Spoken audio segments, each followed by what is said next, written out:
اب یہ الرحمن جو ہے، الرحمن ان کو علیحدہ کر کے پڑھتے ہیں، الرحمن الرحیم۔ اب الرحمن کے اوپر الف ہے لیکن اس کے اوپر زبر زیر پیش کچھ بھی نہیں ہے، الرحیم کے اوپر بھی الف ہے، اس کے اوپر زبر زیر پیش کچھ بھی نہیں ہے۔ اب جب اس پہ ہم غور کرتے ہیں تو یہی اصل میں جو الف ہے یہی اصل میں حمزہ وصل ہے، یہ اصل میں حمزہ وصل ہے۔ اب اس کا قاعدہ کیا ہے؟ قرآن کریم میں جو بھی الفاظ الف سے پڑھے جاتے ہیں، اگر ہم الف سے شروع کریں گے تو الف حمزہ بن جائے گا، لیکن اگر ہم وصل کریں گے یعنی پچھلے حرف سے اس کو ملا کر پڑھیں گے تو ہم اس الف کو نہیں پڑھیں گے۔ اگر ہم پچھلی آیت کے ساتھ، پچھلے حرف کے ساتھ اگلی آیت کو ملا کر پڑھتے ہیں تو پھر یہ حمزہ جو ہے، یہ حمزہ وصل جو ہے، جو ملاقات کرانے والا، ملاپ کرانے والا، ملانے والا جو حمزہ ہے، پھر یہ نہیں پڑھا جائے گا، یہ ختم ہو جائے گا، یہ حذف ہو جائے گا، اس کو بالکل نہیں پڑھا جائے گا۔ جیسے کہ اگر آپ غور کریں تو آئیے سورہ فاتحہ اسے لیتے ہیں، الحمدللہ رب العالمین الرحمن الرحیم۔ اب میں نے سورہ فاتحہ کی پہلی آیت کے ساتھ دوسری آیت کو ملا دیا، وصل کر دیا، اس کو پہلی آیت کو دوسری آیت کے ساتھ ملا دیا، جیسے الحمدللہ رب العالمین۔ اب الحمدللہ رب العالمین کی جو نون ہے اسے میں نے آگے را کے ساتھ ملا دیا تو یہ وصل ہو گیا۔ اب وصل کی صورت میں یہ جو حمزہ ہے یہ نہیں پڑھا جائے گا، یہ حذف ہو جائے گا، یہ گر جائے گا، اسے ہم پھر بالکل نہیں پڑھیں گے۔ اگر ہم الحمد کو دیکھتے ہیں، الحمد پہ جو الف ہے نا، جو حمزہ ہے، یہ بھی حمزہ وصل ہے۔ اگر ہم پیچھے بسم اللہ کے ساتھ اسے پڑھتے ہیں نا تو پھر یہ پڑھا جائے گا بسم اللہ الرحمن الرحیم الحمدللہ رب العالمین۔ تو بسم اللہ کی میم کے ساتھ ہم نے لام کو، الحمد کی جو لام ہے اسے ہم نے بسم اللہ کی میم کے ساتھ ملا دیا، تو درمیان میں جو حمزہ وصل ہے جیسے کہ ہم نے پڑھا تھا الحمد، اب یہ جو حمزہ وصل ہے اسے ہم نے گرا دیا، اب یہ نہیں پڑھا جائے گا۔ اسی طرح یہ جہاں کہیں بھی قرآن کریم کے اندر آتا ہے، مثلا ابھی اسی کو لے لیتے ہیں، سب سے آسان ہے، ہر بندے کو یہ زبانی یاد ہے، میں اس لیے اس پہ بار بار بات کر رہا ہوں۔ ہم دیکھتے ہیں الحمدللہ، اگر ہم یہاں وقف کر لیتے ہیں الحمدللہ، آگے ہے الحمدللہ رب العالمین، الحمدللہ رب،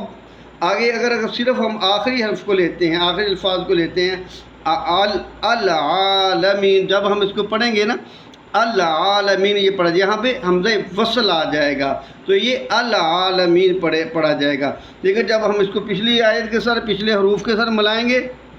تو پھر یہ حمزہ گر جائے گا، پھر اس کو بالکل بھی نہیں پڑھا جائے گا، تو اسے پھر ہم پڑھیں گے الحمدللہ رب العالمین الرحمن الرحیم۔ تو یہ بڑا ہی آسان سا قاعدہ ہے جو ابھی میں نے آپ کو بتایا ہے، اس کو یاد کرنا بھی بہت ہی آسان ہے کہ حمزہ وصل اگر پچھلی آیت کے ساتھ اس کو اگلی آیت کو ملا کر پڑھیں گے تو جو درمیان میں جو حمزہ ہے یہ بالکل بھی نہیں پڑھا جائے گا۔ اب اگلی بات جو ہے وہ سب سے اہم ہے، وہ یہ ہے کہ اب ہم جب غور کرتے ہیں تو الرحمن الرحیم، الرحمن کے اوپر کے ساتھ جو الف ہے اس کے اوپر تو نہ زبر ہے، نہ زیر ہے، نہ پیش ہے، تو ہم نے اس پہ زبر کیوں لگا دی؟ ہم نے اس کے اوپر زبر کو کیوں لگا دیا؟ جب زبر ہے ہی نہیں تو زبر کیوں لگائی؟ اور اگر زبر لگائی گئی ہے تو یہ قاعدہ کیا ہے کہ اس کے اوپر زبر کو لگایا جائے یا نہ لگایا جائے؟ اس کا بھی تو کوئی قاعدہ ہونا چاہیے، کوئی قانون ہونا چاہیے کہ یہ زبر کیوں لگائی گئی ہے۔ تو میں آپ کو بڑے ہی آسان لفظوں کے ساتھ، بڑے ہی عام فہم انداز میں آپ کو یہ بات سمجھاتا ہوں، اور انشاءاللہ العزیز بڑی ہی آسانی کے ساتھ آپ اس کو سمجھ بھی جائیں گے، یہ ہے ہی بہت آسان سا۔ اب اور بھی بہت سارے قرآن کریم کے اندر الفاظ ہیں جو آپ غور کریں تو آپ کو معلوم ہو جائے گا کہ جو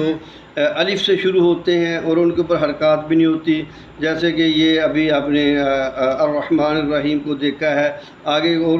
دیگر مقام پر ہمیں کہیں الذی آتا ہے، کہیں اللتی آتا ہے، کہیں الذین آتا ہے۔ تو قرآن کریم میں یہ الفاظ ہیں، تو اب اس پر ہم نے صرف تھوڑا سا غور کرنا ہے تو ہمیں یہ پتہ چل جائے گا کہ ہم نے کہاں پہ زبر لگانی ہے، کہاں پہ زیر لگانی ہے اور کہاں پر پیش لگانی ہے۔ تو بڑا ہی آسان سا قاعدہ ہے کہ جو الفاظ بھی الف لام کے ساتھ شروع ہوں گے، جو الفاظ بھی الف اور لام کے ساتھ شروع ہوں گے، مثلا یہی دیکھ لیں آپ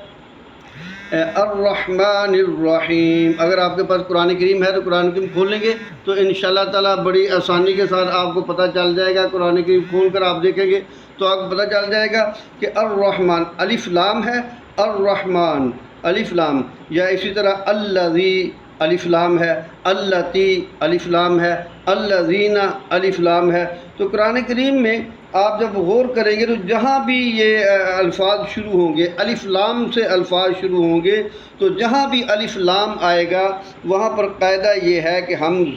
زبر لگائیں گے، وہاں پر زبر لگائی جائے گی۔ اس بات پر غور کر لیجئے گا کہ جہاں بھی الف لام سے لفظ شروع ہوگا وہاں پہ ہم نے زبر لگانی ہے، جیسا کہ میں نے ابھی بتایا اللتی، تو یہاں پہ بھی الف لام ہے تو ہم نے حمزہ پر زبر لگا دی تو یہ اللتی پڑھا گیا۔ الذی یہاں بھی الف لام ہے، ہم نے حمزہ پہ زبر لگا دی، یہ الذی پڑھا گیا۔ الذین یہاں بھی الف لام ہے تو ہم نے حمزہ پر الف لگا دی تو یہاں بھی یہ حمزہ وصل، تو یہاں بھی جو ہے یہ زبر کی وجہ سے یہ الذین پڑھا جائے گا۔ تو قاعدہ یہی ہے کہ ہر حال میں جب بھی الف لام کے ساتھ جو ہے یہ الفاظ شروع ہوں گے، حروف شروع ہوں گے، تو وہاں پر ہم جو قاعدہ ہے وہ یہی ہے کہ ہر حال میں الف زبر لگائی جائے گی۔ یہ قاعدہ آپ کی سمجھ میں آ گیا ہوگا انشاءاللہ العزیز۔ اب کچھ حروف ایسے بھی ہیں جو الف لام سے شروع نہیں ہوتے، اب ہم اسے کیسے پڑھیں گے؟ اس کا آسان سا قاعدہ کون سا ہے؟ چلیے ہم آپ کو یہ بھی بتائے دیتے ہیں کہ اس کا بھی بہت آسان سا قاعدہ ہے، ہم دیکھیں گے۔ تو اس کو سمجھنے کے لیے جو سب سے عام فہم سی بات ہے کہ جو بھی حرف ہے، مثلا یہ ہم لیتے ہیں قرآن کریم کے اندر سورہ فجر کے اندر ہے یا ایتھا النفس المطمئنہ ارجعی الی ربک، ارجعی۔ اب یہاں ارجعی جو ہے، یہ جو الف ہے یہ اس کے اوپر نہ زبر ہے نہ زیر ہے، لیکن ہم اس کے نیچے زیر لگا رہے ہیں۔ تو اس کا قاعدہ کیا ہے کہ یہاں زیر کیوں لگائی جائے گی؟ تو یہ بہت ہی آسان سا قاعدہ ہے کہ ہم دیکھیں گے کہ تیسرے حرف کے اوپر کیا ہے۔ تیسرے حرف کے اوپر اگر زبر ہے تو پھر زبر لگائیں گے، اگر تیسرے حرف کے نیچے زیر ہے تو زیر لگائیں گے، اگر تیسرے حرف کے اوپر کے نیچے پیش ہے تو پیش لگائیں گے۔ اب ہم جب دیکھتے ہیں ارجعی ارجعی تو ہم یہ دیکھتے ہیں کہ پہلا حرف الف ہے، دوسرا را ہے، تیسرا جیم ہے، تو جیم کے نیچے زیر آ گئی۔ جب جیم کے پیچھے زیر آ گئی تو اب قاعدہ یہ ہے کہ ہم یہاں پر اس الف کے اوپر، اس حمزہ کے اوپر ہم زیر لگائیں گے تو یہ پڑھا جائے گا ارجعی ارجعی ارجعی الی ربک۔ تو بہت ہی آسان سا قاعدہ ہے، اگر تیسرے حرف کے اوپر زبر پیش آتی ہے تو پھر ہم حمزہ کے اوپر پیش لگائیں گے، اگر زیر آتی ہے تو پھر ہم اس کے نیچے زیر لگائیں گے، جیسا کہ ابھی ہم نے دیکھا، جیسا کہ ابھی ہم نے پڑھا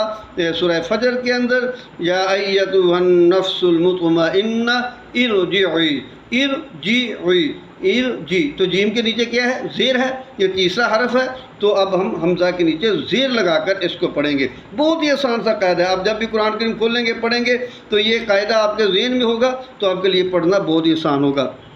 اسی طرح اب قرآن کریم کے اندر ایک جگہ اور بھی ہے اشدد بہ ازری، اب یہاں بھی ہم پیش پڑھ رہے ہیں، جبکہ یہ حمزہ ایسا ہے کہ اس کو زبر زیر پیش کوئی بھی نہیں ہے، جیسے کہ پچھلے ہم اسباق میں ہم پڑھ کر آئے ہیں کہ حمزہ کے اوپر نہ زبر ہے نہ زیر ہے نہ پیش ہے، تو کہیں ہم ارجعی لگا رہے ہیں، کہ کہیں پہ ہم جو ہے زبر لگا رہے ہیں تو اب یہاں پر پیش لگ رہی ہے اشدد بھی ازری، تو قاعدہ وہی ہے جو ہم نے پہلے عرض کیا، ہم نے تھوڑا سا غور کرنا ہے، بہت لمبا چوڑا غور کرنے کی ضرورت نہیں ہے، صرف تھوڑا سا اپنے دماغ کو حاضر کریں گے تو ہم دیکھیں گے کہ تیسرے حرف کے اوپر کیا ہے۔ پہلا ہے حمزہ، دوسرا ہے شین اور تیسرا ہے دال۔ اب جب ہم نے غور کیا تو لفظ کیا ہے اشدد، اشدد بھی ازری، تو اشدد حمزہ شین آگے دال، تو دال کے اوپر پیش ہے۔ جب دال کے اوپر پیش آ گئی تو اب اس حمزہ کے اوپر، حمزہ وصلی کے اوپر اب ہم پیش لگائیں گے تو یہ پڑھا جائے گا اشدد بھی ازری۔ تو میرے دوستوں، میرے بھائیوں، میرے عزیزوں، یہ بہت ہی آسان سا قاعدہ ہے، آپ اس پر ذرا تھوڑا سا غور کریں گے تو آپ کو پتہ چل جائے گا حمزہ وصلی کے اوپر کب زبر لگانی ہے، کب زیر لگانی ہے، کب پیش لگانی ہے، اور قرآن کریم کا پڑھنا بہت ہی زیادہ آسان ہو جائے گا، صرف تھوڑا سا غور کرنا ہے۔ اتنا آسان عام فہم سا قاعدہ میں آپ کے لیے یہ سبق لے کر حاضر ہوا ہوں، اور انشاءاللہ العزیز اس کا فائدہ بہت زیادہ ہوگا۔ جب آپ غور کریں گے نا تو پھر آپ دیکھیں گے کہ واقعی اس کا بہت زیادہ فائدہ ہو گیا۔ بعض کا بندہ سوچ میں پڑ جاتا ہے، پڑھتے پڑھتے وہ بریک لگا لیتا ہے، سورہ یاسین میں چلے جاؤ وہاں بھی آتا ہے، بندہ پریشان ہو جاتا ہے، اب میں یہاں کیا کروں، یہاں کیا لگانا ہے، زبر لگانی ہے، زیر لگانی ہے، پیش لگانی ہے، اور کوئی ایسا بندہ ہوتا نہیں پاس جس سے پوچھا جائے۔ تو جیسا کہ سورہ فجر میں نے آپ کو ابھی بتا رہا تھا ارجعی ہے، اب نہ زبر ہے، نہ زیر ہے، نہ پیش ہے، بندہ پریشان ہو جاتا ہے۔ تو بڑا آسان سا طریقہ آپ کو بتا دیا، قاعدہ قانون بتا دیا کہ آپ نے یہ دیکھنا ہے کہ تیسرے حرف کے اوپر کیا ہے، زبر ہے تو زبر لگا لیں حمزہ کے اوپر، اگر پیش ہے تو حمزہ کے اوپر پیش لگا لیں، اگر زیر ہے تو حمزہ کے اوپر زیر لگا لیں۔ میں امید کرتا ہوں کہ تمام دوست، تمام احباب، میرے پیار کرنے والے، محبت کرنے والے اس سبق سے انشاءاللہ محفوظ ہوئے ہوں گے، اور یہ بہت ہی آسان سا ٹاپک ہے، بہت ہی فائدہ مند ٹاپک ہے۔ یقیناً آپ لوگ اس سے آپ کے لیے قرآن کریم کا پڑھنا بہت ہی زیادہ آسان ہو جائے گا، عام فہم ہو جائے گا، اور کسی سے بھی پوچھنے کی ضرورت محسوس نہیں کریں گے۔ ملتے ہیں جلد ہی انشاءاللہ العزیز ایک نئے سبق کے ساتھ، تب تک کے لیے اجازت دیجیے۔ السلام علیکم ورحمۃ اللہ وبرکاتہ۔